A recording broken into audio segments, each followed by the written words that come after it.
IELTS का paper कराऊंगी 2021 का। और दोस्तों एक बात आपको शायद पता होगी, SSC CHSL का पहला पेपर हो गया है जो कि आज ही 9 मार्च को हुआ है। और ऐसा देखा जा रहा है पेपर में कि पेपर काफी इजी, मतलब क्वांटिटेटिव एप्टीट्यूड मतलब मैथ्स, रीजनिंग, उसके बाद जीके जीएस और चौथा इंग्लिश, 4 पार्ट्स होते हैं। तो चारों में से ऐसा देखा गया है कि 2-3 पार्ट्स क्या हुआ इजी आए हैं और 2-3 इजी मॉडरेट, मॉडरेट मतलब कि मीडियम लेवल के, ठीक है। तो ऐसा देखा गया है कि ज्यादा हार्ड नहीं आया है। तो चलते हैं हम वीडियो की तरफ और ज्यादा आपको घबराने की जरूरत नहीं, जिसका CHSL का पेपर है बेस्ट ऑफ लक। तो चलते हैं हम वीडियो की तरफ।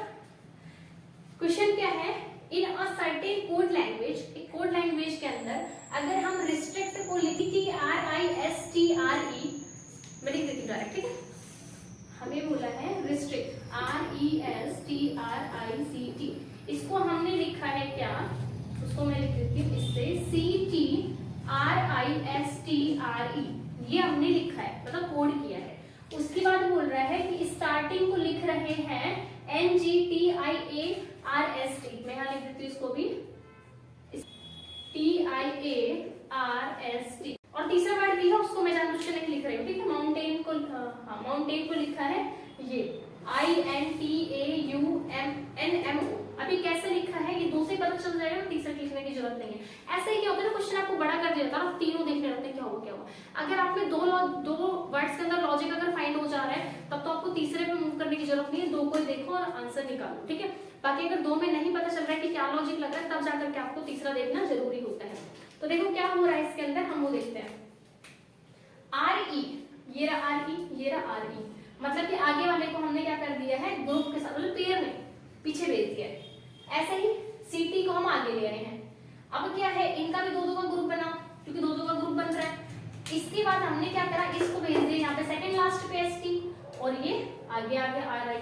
यहाँ तक समझ में आ गया हो कि सबकी जगह रिप्लेस कर, पहले वाला लास्ट में, लास्ट वाला पहले में, फिर सेकंड का सेकंड लास्ट में, सेकंड लास्ट का फर्स्ट सेकंड में, ठीक है।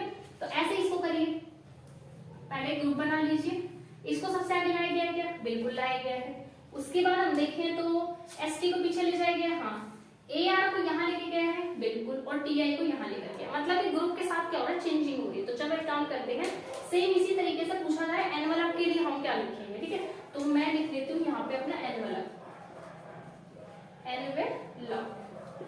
इसको देखो ग्रुप बनाओ डायरेक्ट दो का पेयर बनाओ, पहला बना EN, तो लास्ट में आएगा EN, उसके बाद पीछे से बना PE, तो सबसे आगे आएगा PE, फिर ये वाला बंदा आगे आएगा, ये वाला बंदा पीछे जाएगा, तो LO आएगा यहाँ पे LO, और यहाँ पे BE। तो आंसर क्या निकला, PELOVE, PELOVE, E आ गया तो ये तो कटेगा, PELOVE, यहाँ पे ये हमारा हो गया खत्म, क्योंकि V के बाद एक और ये आएगा, ये हमारा B आंसर करेक्ट हो जाएगा, PELOVEEN। ऐसा ही सेम हमने लॉजिक के साथ निकाला है। नेक्स्ट क्वेश्चन पे चलते हैं हम, और नेक्स्ट क्वेश्चन से जाने से पहले एक बात कहूंगी, वीडियो को ज्यादा से ज्यादा शेयर करना। नेक्स्ट क्वेश्चन है हमारे पास फिगर सीरीज का क्वेश्चन है। जैसे नंबर सीरीज होता है, जैसे हमारे पास अल्फाबेटिक सीरीज होती है, उसी तरीके से हमारे पास क्या होता है, विचित्र श्रृंखला बोलते हैं उसको, वो भी होती है। तो इसके अंदर देखो क्वेश्चन कैसे आया हमारे पास, select the figure from among the given option that can replace the question mark. Question mark की जगह बताना है इन चार ऑप्शंस में से कौन सा उसको रिप्लेस कर सकता है। तो देखो पहले एक एरो है और उसकी जो फ्रंट है वो नीचे की साइड है, फिर दो एरो है, उसकी फ्रंट हमारी कहाँ पे है, ऐसे आप देख रहे हैं ना, तो आपकी लेफ्ट में है, ठीक है। इसके बाद तीसरे में क्या किया है, 3 लिया है और फिर ऊपर कर दिया है, मतलब पहले नीचे, फिर इधर, फिर ऊपर।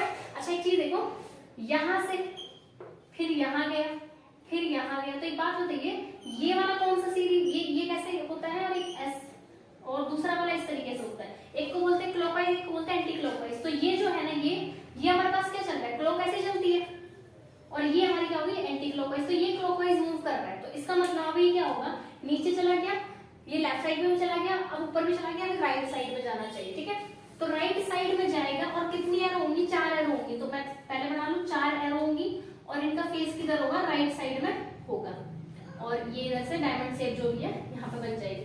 तो देखो पहले ऑप्शन में क्या करा है, पहला वाला क्या है, देखो इसका इधर है, ये वाली कमू इधर है, तो ये वाला हमारा क्योंकि इसमें देखो इसका अलग अलग तरीके से बना दिया, दोनों इधर है और ये दोनों उल्टा सीधा में है। सेकंड में देखो, सेकंड में नीचे की साइड, तो ये वाला तो नहीं हो सकता, ऑप्शन नंबर 2 भी कटेगा हमारा।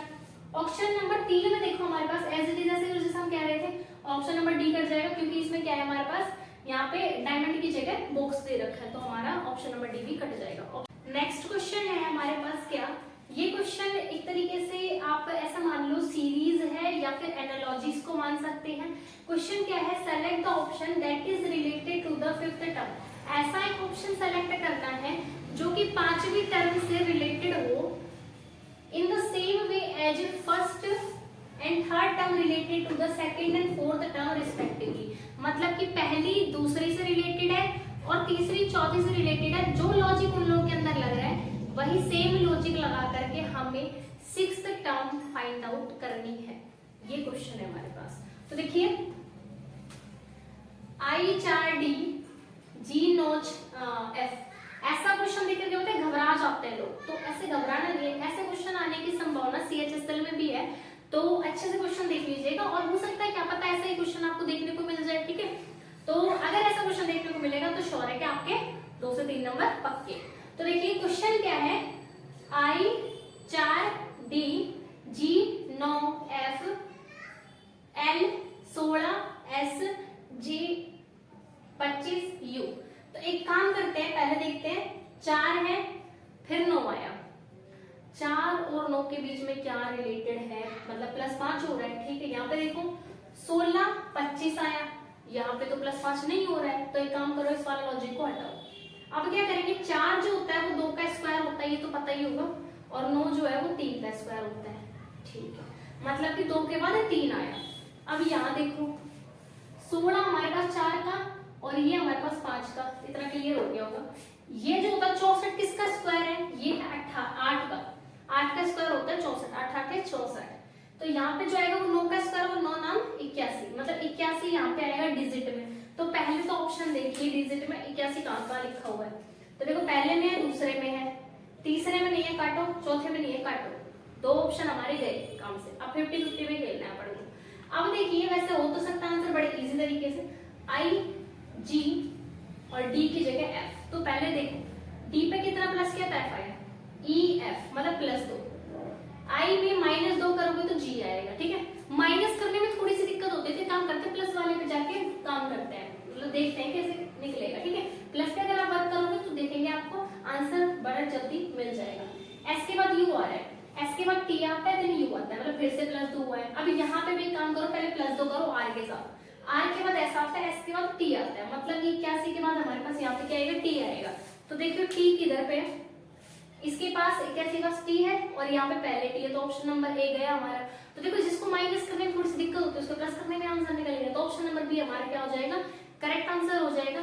ये जो मैंने बताया मैं अपनी तरफ से बेस्ट दे रही हूँ आपको समझाने की, और काफी ज्यादा शॉर्ट ट्रिक भी बता रही हूँ, और साथ में आपको नए नए तरीके बता रही हूँ कैसे आपको क्वेश्चन को सॉल्व करना है। तो आई होप ये क्वेश्चन समझ में आ गया होगा। ऐसा क्वेश्चन नंबर एनालॉजी का है, जिस क्वेश्चन में हमारे पास क्या कह रहा है, select the option that is related to the sixth term. मतलब कि छठी टर्म से रिलेटेड हमें ऑप्शन सेलेक्ट करना है, मतलब कि 5वीं टर्म निकालनी है, बाय डिफॉल्ट ये कहना चाह रहा है क्वेश्चन। और लॉजिक क्या लगेगा, जैसा पहला दूसरी से रिलेटेड है, तीसरा चौथी से रिलेटेड है, उसी तरीके से 5वां छठी से रिलेटेड होना चाहिए। तो देखो 144 225, पहले एक काम करते हैं, ऐसे क्वेश्चन में ध्यान रखना, मैं आपको एक चीज बता देती हूँ, ऐसे क्वेश्चन में कभी भी डिफरेंस निकालने की कोशिश मत करना जब आपको साफ साफ दिख रहा हो कि ये दोनों के दोनों किसी नंबर के स्क्वायर है, ठीक है। और मैं अगर आपको याद है तब तो अच्छी बात है, बाकी मैं आपको एक चीज सजेस्ट करूंगी, 30 तक स्क्वायर याद कर लीजिए और क्यूब याद कर लीजिए, कम से कम 20 तक, ठीक है। कम से कम बता रही हूँ, ज्यादा ज्यादा अलग बोल सकते हैं। तो देखो क्वेश्चन क्या है कि 144 पता होगा किसका स्क्वायर है, 12 का स्क्वायर, 225 जो है वो 15 का स्क्वायर है, 169 है अपने पास 13 का, और 256 है 16 का। हमें यहाँ पे नहीं पता क्या आएगा, लेकिन 361 हमारे पास किसका स्क्वायर है, ये है 19 का। तो एक काम करते हैं, इनके अंदर लॉजिक निकालते हैं।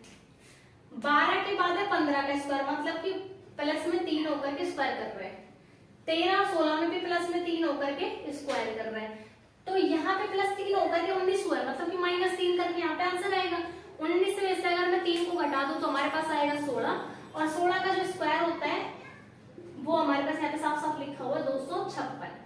तो देखो ऑप्शन हमारे पास क्या है, 169 कटेगा, 324 कटेगा, सी हमारा करेक्ट आंसर हो जाएगा, डी भी हमारा। हमें एक ऐसा ऑप्शन सेलेक्ट करना है जो कि तीसरी टर्म से रिलेटेड होना चाहिए, जैसे पहली सेकंड से रिलेटेड है उसी सेम लॉजिक के साथ। तो देखो पहली और दूसरी के अंदर पहले रिलेशन निकालते हैं।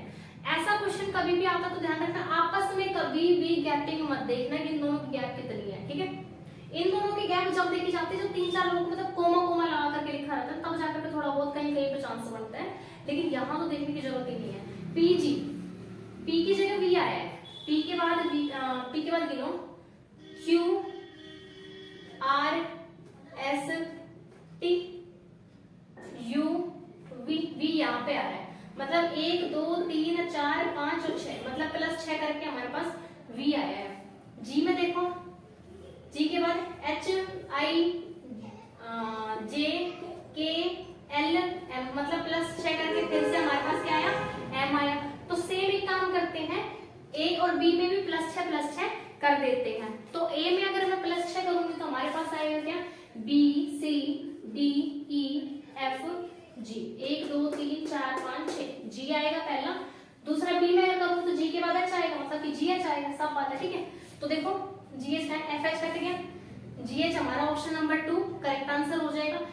तो ये था हमारे पास कुछ ऐसे क्वेश्चंस जो कि एमपीएससी में आए हुए हैं, और ऐसे क्वेश्चन आने की आगे भी संभावना है। प्रीवियस ईयर क्वेश्चन पेपर जितना करेंगे उतना आपकी प्रैक्टिस होगी, उतना ज्यादा चांस बनता है आपसे क्वेश्चन सही होगा, क्योंकि प्रैक्टिस समझ रहे ना, प्रैक्टिस करने से एक तो पहली बात तो हमको टाइम को लिमिट करना आ जाता है कि कितनी टाइम लिमिट है, हमें क्वेश्चन सॉल्व करना है। तो हमारी वीडियो ऐसी आती रहेगी, और आप चैनल को सब्सक्राइब करके वीडियो को ज्यादा से ज्यादा शेयर करिए, लाइक जरूर कर देना। मिलते हैं हम आपको नेक्स्ट वीडियो।